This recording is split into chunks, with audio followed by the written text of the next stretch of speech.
Good morning, everyone. Thank you very much for the invitation to join all of you as we celebrate your success in this program driven by Re-Energize TNT, sponsored by NGC and Shell. As announced, I am Rushton, Paray, Member of Parliament in the constituency of Mayaro. Lately, I'm known as 1-800-WASA for all water complaints, but I take the job seriously at the end of the day. Every time I come to Mayaro Secondary and I see the talent and I hear the good things that Principal Morales and his team here is doing, I'm always extremely proud to go to Port of Spain and represent all of you in the Parliament of Trinidad and Tobago. So please give yourselves a round of applause.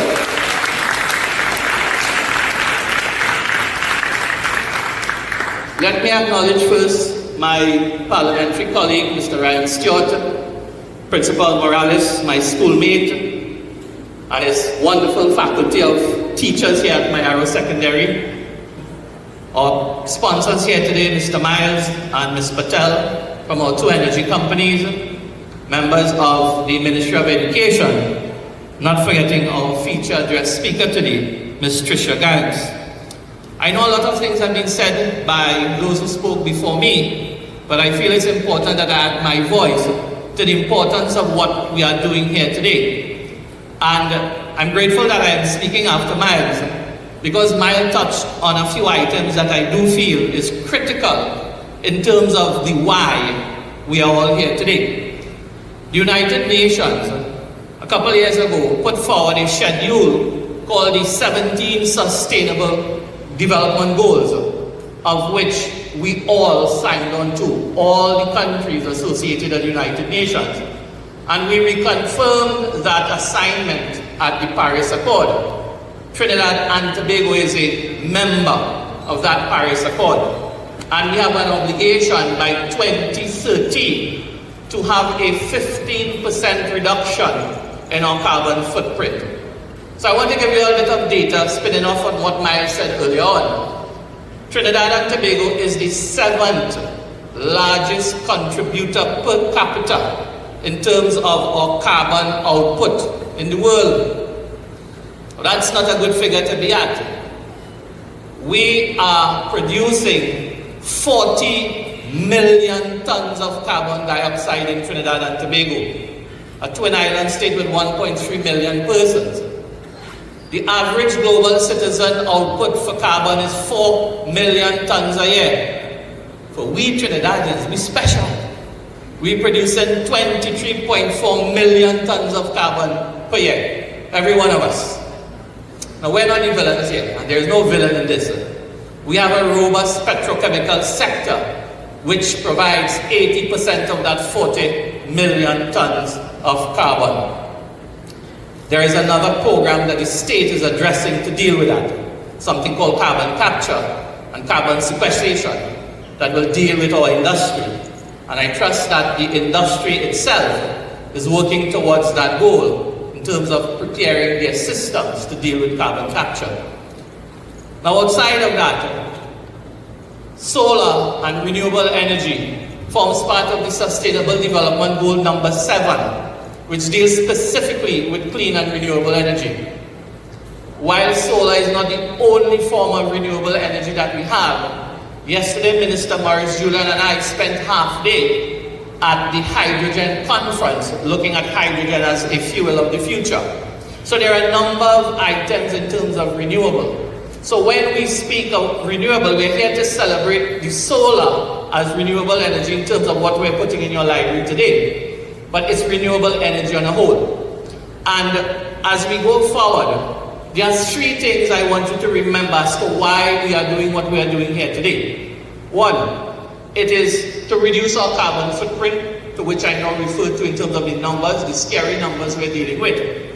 So every single home that transits to a core system of perhaps TNT power and solar in some areas, or full solar for those who would be able to transit, it will add to the collective reduction in our carbon footprint in Trinidad and Tobago, and therefore the wider Caribbean.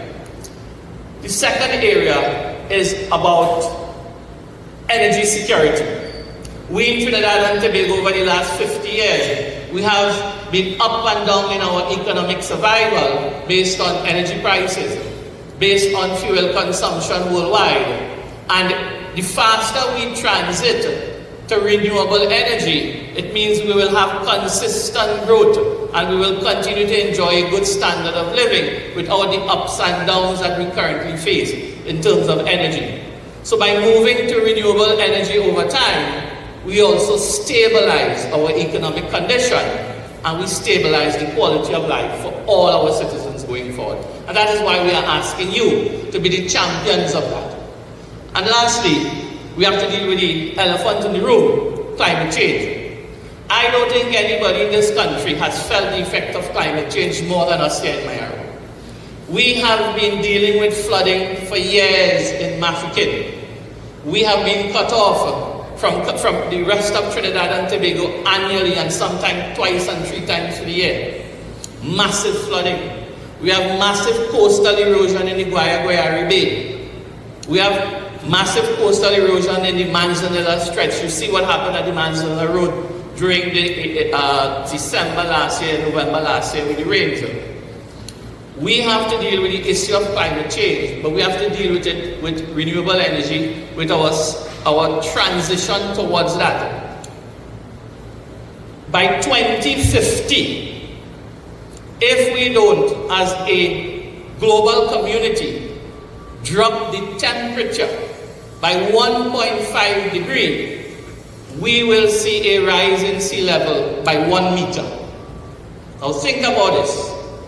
How many of you live in Guaya, Newlands, Cham Road, Grand Lagoon East, Gould Street, Church Road, Pleasance, Rest House, Ottawa, Kernaham, Cascadoo? By 2050, you will be under 1 meter of water if we don't address the issue of climate change globally. And when those things happen, we put the state in a frenzy to have to move all of you west into Rio Claro, Princeton as we go to higher grounds to deal with that. And those are real issues that governments have to deal with. Our planners, our parliamentarians, our policy makers have to address those matters.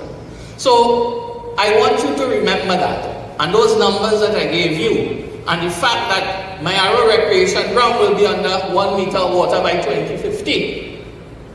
Every time you go to the library and you see that PV system, I want you to remember those things. And you have to be our champions in your homes. And when you leave Mayaro and you go to your relatives in Rio Claro, Princeton, or the East West Corridor, tell them about the importance of renewable energy. And tell them how important it is for you, us who are living here, what's going to happen to us. And use that as your mantra going forward. So, in closing, I want to thank Shell, I want to thank NGC for taking a leadership role in this. I want to thank Re-Energized TNT, for being the action persons on the ground in dealing with our young people. And all I would ask is that we continue to do more.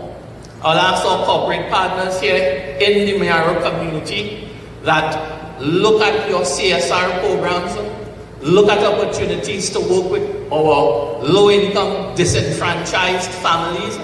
They may be the easier options to help with energy transition. The state has provided LED bulbs for transition. And if I were to ask by show of hands, how many of you have accessed that? I'm sure not many of you will raise your hands. So the state is making its effort.